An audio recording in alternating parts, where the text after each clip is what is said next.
Good morning, guys. Another early morning here at Steel Mountain Moto Garage. You'll see Pearl's packed up, tour pack on. Missing a windshield, but we'll get into that in just a little bit. But good morning, everybody. Scott here. A fun day today planned. It's going to be a solo trip for me today. Everybody else is at work, and so some of you guys may or may not know, but I'm a baseball dad, a softball dad, and my daughter has a softball tournament down in Toledo, Ohio. So I figured, what better way to get Pearl out on the road than to take a little trip into the US. So we're all packed up. I've got my Saddleman seat cushion on, just because I don't want to change to the step up. I like the CVO seat. I've got the tour pack on. Again, windshield is off. We'll get to that in a minute. Maybe a couple minutes, but it'll be a minute or two for you. And join along. We're going to do day one, Thursday. I don't have to be at the Ball Diamond until Friday at 1:30. So really, I got a day to ride. So we're going to cross the border down around Niagara Falls, maybe Fort Erie, and we'll just see how this goes. So let's get up, get out, wake up, everybody. Steel Mountain Moto, Scotty in the house, Pearl ready to rock. Let's get it.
Welcome to Niagara Falls, Ontario, Canada. What a beautiful spot. It's definitely a spot you want to visit on a motorcycle to experience the mist of the falls, the people, the temperature changes, all those types of things. Kind of a must-have. And I've done this place a million times. We're 40 or so minutes away. But it just hits different on a bike. Everything hits different on a bike. But anyway, we're gonna stop for a quick bite to eat. I found this beautiful little parkette. Well, I didn't find it, but it's a beautiful place. Just outside the Table Rock Falls. Just a nice little spot you can stop. They have little barbecues. They have a little spot here, a little pond. You probably saw the Canada geese. We only have those in Canada. They don't cross the border. But yeah, Pearl's all set up. I brought myself a little lunch. There's a little picnic table here. I'm gonna have a little bite to eat. I brown bagged it today, everybody. So I'm gonna have a little pita snack, and we're gonna have some fun.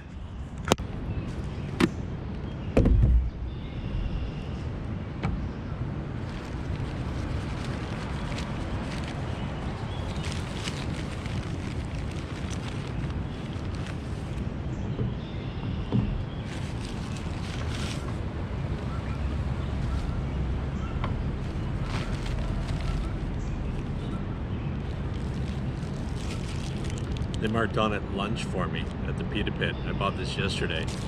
3-for-1 deal, or 3 for 35 bucks for a pita.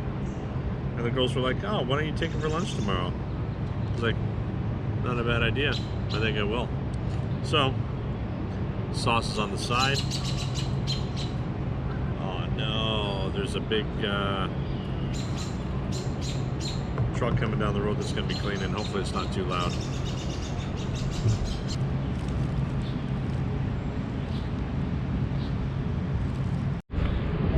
Okay, that finishes up my lunch break, breakfast break, brunch. It's about 10:30 in the morning. We're gonna rip back through the tourist area of Niagara Falls. It really does have a pretty downtown as well, but that's up the other way from the falls. So I think what I'll do is just take you through one more time from the other direction. Take a look at the falls, see what it looks like. Take you up Clifton Hill again. We went down Clifton Hill, but maybe I'll take you back up just so you can get a feel for it, how crazy it is, how hokey it is. Reminds me a lot of Gainesville, Georgia. Not Gainesville, Gatlinburg. Gatlinburg, Tennessee is very much like our friends here in Canada, Niagara Falls. Anyway, so let's get loaded up. We're gonna put everything away, camera away, back up the bike, and get across that border. Let's do it.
Yeah. Can you take off the glass? Absolutely.